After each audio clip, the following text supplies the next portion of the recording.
belly dance. I request class 1 students please come on the dais. सबसे चंगे करेंगे दंगे तू है तो डर है क्या देवा दिल से कहेंगे जो है दिल ने कहा कि साडा दिल भी तू साडी जान भी तू साडी शान भी तू अरे मां भी तू बरसात भी तू साडा दिल भी तू साडी जान भी तू साडी మంచిగా డైనింగ్ టేబుల్ మీద డిన్నర్ అంతా ప్రిపేర్ చేసి పెట్టింది. ఈయనప్పుడు ఆఫీస్ నుంచి బాగా ఆకలిస్తుంది, అక్కడ కూర్చొని ఒక ముద్దలా కలుపుకొని తిని, ఆ రోజు ఎందుకు ఆవిడ ఉప్పు కొద్దిగా ఎక్కువ వేసి కారం కొద్దిగా ఎక్కువ వేసేసరికి ఈయన ఒక్కసారి ముద్ద కలిపి పెట్టుకొని ఏం ఉంటుంది ఒకసారి చెప్పండి. ఈ ప్లేట్ లో పాయిజన్ కలిపి పెడితే దరిద్రం వదిలిపోద్ది అని అనిపిస్తుంది అనిపిదా? ఎంతమంది కనిపిస్తుంది చేతి ఎత్తండి ఒకసారి. వా, మహిళా సంఘం అధ్యక్షులందరూ ఇక్కడ కూర్చోంటున్నారు. సారీ అమ్మా, ఇప్పుడు అదే విషయాన్ని నేను మారుస్తా. నేనేం మారుస్తాను తెలుసా? అదే విషయాన్ని నేరుగా వాళ్ళ భర్త వచ్చి 12 ఏళ్ళ నుంచి నేను పెళ్లి చేసుకొని కాపురం చేస్తున్నాను, ప్రతిరోజు నాకు కమ్మటి భోజనం పెడతావు, ఈరోజు ఎందుకో పరధ్యానంలో దాంట్లో ఉప్పు ఎక్కువైంది, కారం ఎక్కువైంది, రేపు మళ్ళీ నీ చేతి రుచి తినడానికి నేను వెయిట్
चमक चमक देखो बिजुलियां चमके मन धड़काए बदरवा मन धड़काए बदरवा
అమాయకత్వానికి ప్యాంటు షర్ట్ వేస్తే ఎలా ఉన్నాడో అలా నేరుగా లోపలికి వస్తే, ఊరి ఇలాంటి వాడిని పట్టుకొని ఆ తండ్రి కంప్లైంట్ ఇచ్చిందని చెప్పి నేను వెంటనే ఏం మాట్లాడకుండా బాబు వచ్చి కూర్చో అంటే కుర్చీ కూడా నిశ్శబ్దంగా ఇలా లాక్కుండా ప్రొఫెషనల్ గా లాగి కూర్చున్నాడు. నేను అడిగా నీ పేరేంటని.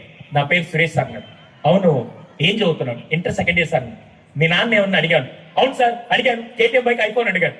అప్పటిదాకా అపరిచితుల్లో రాములా ఉన్నాడు. ఒక్కసారి చంద్రబాబు బైక్ వచ్చిన వాళ్ళ నుంచి నేను వెంటనే కౌన్సిలింగ్ కదా 4 మంచి మాటలు చెప్తాను.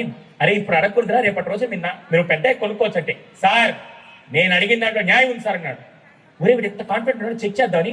అరే నువ్వు అడిగిన దాంట్లో న్యాయం ఉందని నువ్వు ప్రూవ్ చేస్తే మీ నాన్న అడిగి నేను కొనిస్తా అన్నాడు. అయితే మీరు కొనిస్తారా సార్ అన్నాడు. ఇది ఎక్కడ తిరిగి మళ్ళీ మాకు వచ్చేటట్టుంది. అయినా కూడా ఓకే అని చెప్పగానే వాడు ఏం చేశారు తెలుసా? సార్ అయితే జాగ్రత్త వినండి, కూర్చున్న పేరెంట్స్ అందరూ జాగ్రత్త వినండి. నేను 5వ క్లాస్లో ఉన్నప్పుడు నాకు మ్యాథ్స్ బాగా వచ్చేది కదా సార్. వెంటనే మా నాన్న వచ్చి, ఒరే నీకు మ్యాథ్సే రావట్లేదు, ఆ పక్కింటి మానసాన్ని చూడు మ్యాథ్స్ ఎంత బాగా చేస్తున్నాను. కానీ నేను వెంటనే నాన్న మాట వేదవాక్ అని చెప్పి పక్కింటికి వెళ్ళి మ్యాథ్స్ నేర్చుకొని వచ్చా. మా నాన్న హ్యాపీ, నేను హ్యాపీ. అయిపోయింది. 10th లో ఉన్నప్పుడు ఒక్కరోజు కూడా టాలెంట్ టెస్ట్ లో ఒక్క మార్క్ వచ్చేది కదా, ఒక ప్రైజ్ వచ్చేది కాదు. మళ్ళీ మా నాన్న వచ్చి, ఒరే నిన్ను మంచి స్కూల్లో చేస్తున్నా, ఏ రోజు ఒక ప్రైజ్ తీసుకొచ్చా, ఆ పక్కింటి సుబ్బారావు కొడుకుని చూడు ఎంత బాగా చేస్తున్నాడండి. ఎంతమందికి అర్థమైంది? రైట్. ఇప్పుడు మానస ఇంటర్ సెకండ్ ఇయర్ చదువుతుంది, సుబ్బారావు గారు అబ్బాయి ఇంటర్ సెకండ్ ఇయర్ చదువుతున్నాడు, నేను ఇంటర్ సెకండ్ ఇయర్ చదువుతున్నా. మానసకి వాళ్ళ నాన్న కంపెనీ కొనిచ్చాడు, సుబ్బారావు గారు వాళ్ళ అబ్బాయికి పల్సర్ 150 బండి కొనిచ్చాడు. ఇప్పుడు మా నాన్న KTM బైక్ అడగడం తప్ప అని అడిగాడు. తప్ప రైటా అండి?